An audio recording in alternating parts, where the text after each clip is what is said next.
Coming up, the National Weather Service calls last week's rainfall totals historically unheard of. Dedicated to eastern and southern Kentucky, this is WYMT Mountain News at 11. Good evening, I'm Steve Hensley. Historically unheard of. That's how meteorologists are describing last week's rainfall totals. Governor Andy Beshear made his second tour of eastern Kentucky today following the devastating floods ending the afternoon in hard-hit Breathitt County. In an overview of the disaster by the National Weather Service released tonight, they say 14 to 16 inches of rain fell in a 4-day period in some areas, and most of that in just one day.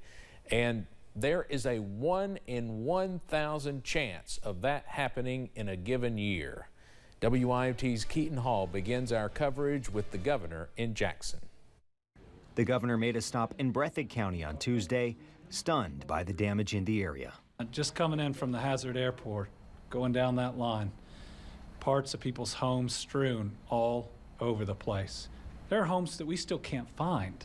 Governor Beshear wants everyone in the county taking advantage of federal resources. We want everybody filing a FEMA claim, and I personally asked the president, the administrator of FEMA, and our regional administrator that we do want better results than what we have seen in the past.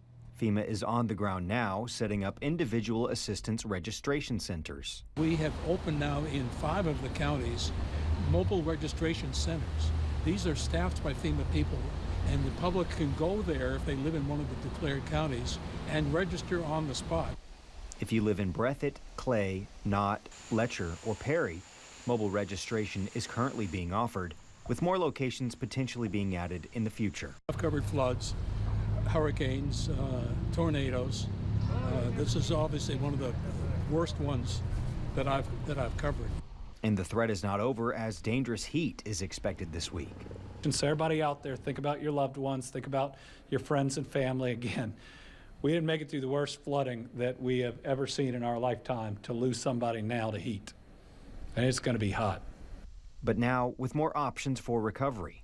We've got working showers and toilets out at Buckhorn. We even have internet and Wi-Fi out there, which I'm told Buckhorn might have never had. But a place where people can be stable, and we'll take care of them as long as we need to. A commitment to be there for as long as it takes. In Breathitt County, Keaton Hall, WYMT Mountain News. The governor announced the Breathitt County Library is one of 8 cooling stations that are open due to the heat. For a full list, you can go to our website. The death toll is still at 37 tonight, but it is still expected to rise. The governor did say, though, state police have completed more than 1,000 wellness checks, and most people reported missing have been accounted for. It is still not known exactly how many are missing. And one bit of good news tonight, power outages are down to less than 5,000 at last check. We've also learned Lieutenant Governor Jacqueline Coleman will visit Clay, Leslie, Letcher, and Knott counties tomorrow. Well, Governor Beshear visited Pike and Floyd counties earlier today, hosting news conferences to update communities on statewide flood relief efforts. After announcing that federal assistance would now be available for individuals in Pike and Floyd counties, the governor discussed the most important thing he has seen across the Commonwealth during the flooding.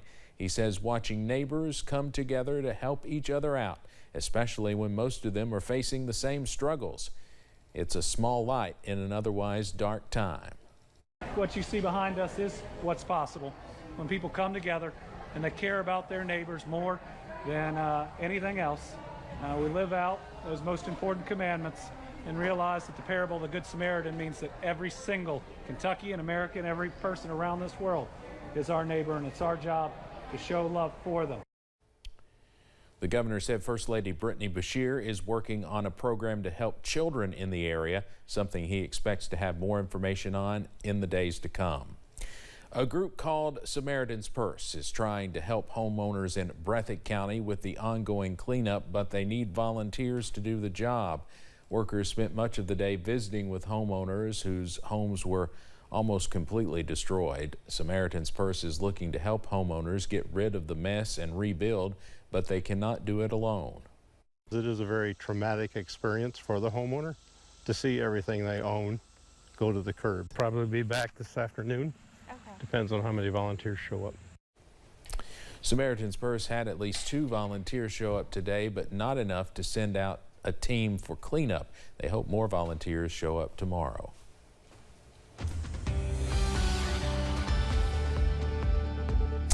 Well, the good news, outside of a few very isolated locations, we dodged any more rainfall.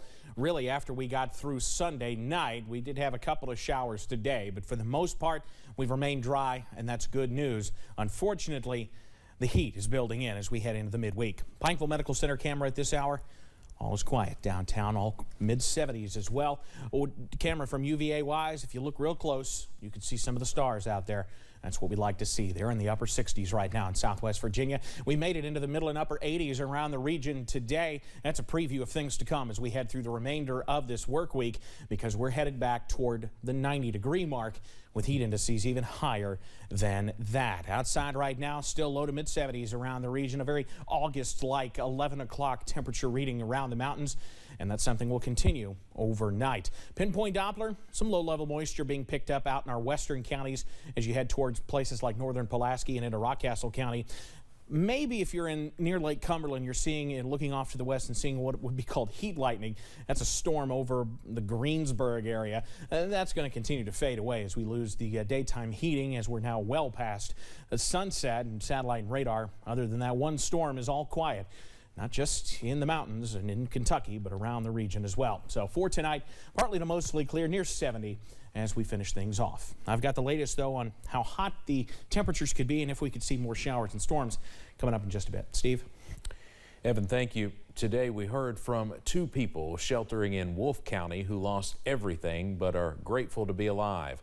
Anastasia and Anthony say the water at their house rose to flood levels in just over an hour, and they had to be rescued by boat.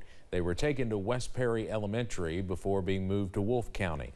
They say it's terrible to lose everything, but at least material things are replaceable. Water will dry, but my life and her life ain't worth it. You know, things, material things will dry. If they don't, you'll get more. Yep. But you're gonna get one life to live, and that water ain't nothing to play with. They say they're planning on returning to their property in the next few days to see if anything can be salvaged. Many of the homes on Frogtown Road in Knott County were destroyed. People who live on the street say they wouldn't have made it without their neighbors. Wheeler Jacobs' house turned into a safe house for people last Thursday morning. He tried to help as many as he could. It was a real challenge to even get them to the safe house. Because, I mean, the water came in that fast. Most people that live on Frogtown Road lost their home, and they are working together to try and clean everything up. Wheeler says their neighbors are always willing to help. Yesterday, we showed you how Kentucky Fish and Wildlife officers delivered much-needed supplies to flood victims in some of the hardest-hit areas of Perry County. Along their route, we witnessed total devastation, including the destruction of one of the county's beloved elementary schools. Tonight, Amber Philpott shows us how one school employee is looking out for her students. Traveling Kentucky 476 in Perry County is not easy at times after the creek that runs through this area turned into a rolling rampage last week. Officers with Kentucky Fish and Wildlife navigate the area to check on people and deliver simple items like food and water. The floodwaters here in the Erie community spared nothing in its path. Not homes, not cars, not even an elementary school. It's gutting. It's truly gutting. Emanuela Thornsberry is the attendance clerk at Robinson Elementary and was devastated to see it Monday for the first time. Seeing the pictures of my office and being able to see those walls knocked down, and like me being in the very front of the building and then looking to the back and actually being able to see the gym through all those walls, it's hard to believe. A look inside the school is heartbreaking for those like Thornsberry who walk the halls each and every day. She says this school isn't just a fixture in the community, it's history. That school has been in this community since the original building was a WPA building. So it means a lot to us that you know, it's been in the community that long. Our grandparents went there. Robinson is one of 2 schools severely damaged in Perry County, the other being Buckhorn. The superintendent says of the 2, Robinson is the worst structurally. Robinson Elementary, actually, an exterior wall and probably 20% of the roof collapsed. So that school is not going to be operational. With the start of the school year up in the air, the attention is still focused on students and their families. People like Thornsberry now making sure the people here get what they need in a time they need it most. At least if we're based here and we're trying to provide a hot meal and some supplies, if they can't get here, we can get it to them quicker. Amber Philpott, WYMT Mountain News. The Perry County School Board will meet tomorrow afternoon at 4 to discuss the flood damage and a possible change to the school calendar. A relief to many flood survivors is coming in the form of laundry detergent. Matthew 25 Ministries deployed the Tide Load of Hope mobile unit at the Hazard Walmart. Flood survivors can have their clothes washed there for free. It's limited to 2 bags per household. They can wash 150 loads per day.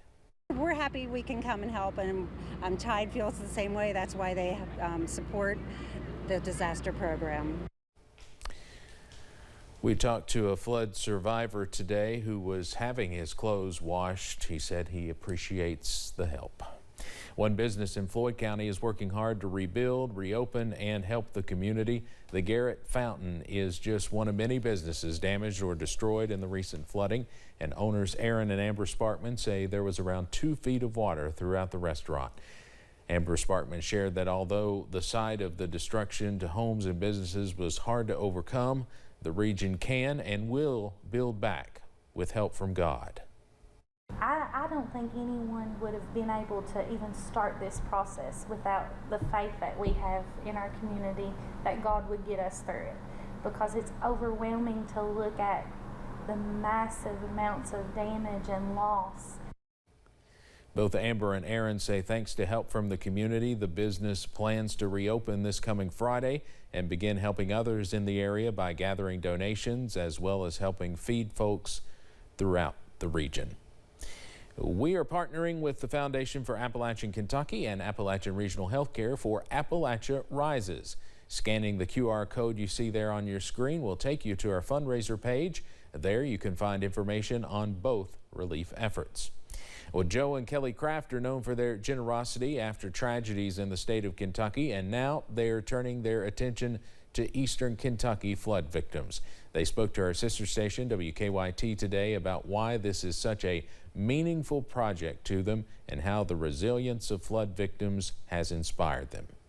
I remember the 1957 flood and all the floods since then, but I've never seen anything like this. So the images that we're seeing today are just heart-wrenching. And to hear the personal stories behind that, it's even more of an inspiration for everybody to be here to help these people because they need the help so badly.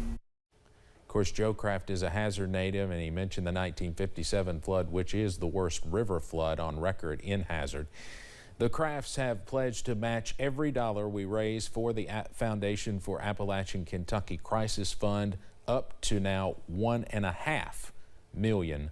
Toyota Motor Manufacturing of Kentucky is stepping up to help flood victims. The organization is giving $750,000 to help with immediate needs and long-term recovery. Here's what they had to say about this massive pledge. Right now we have about 157 team members from these counties affected, and we are first and foremost trying to make sure that everyone is safe and have the things they need. Fortunately, we've been able to get a hold of most of them, but still trying for some of those that are in challenging areas with no cell phone coverage. But it's very important that we support our team members as much as possible to help them through this crisis.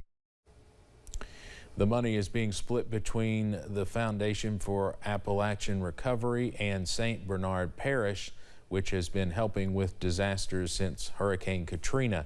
And Toyota is doubling every dollar donated by its team members as well.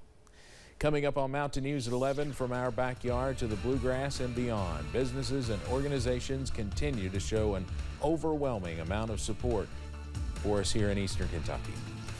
And the weather looks to dry out for a little bit, but we'll also see some hot weather as well. The full breakdown's coming up next. Still? Yeah. How many pages got left? 30. Break time. Good looking out. I got you. Now it makes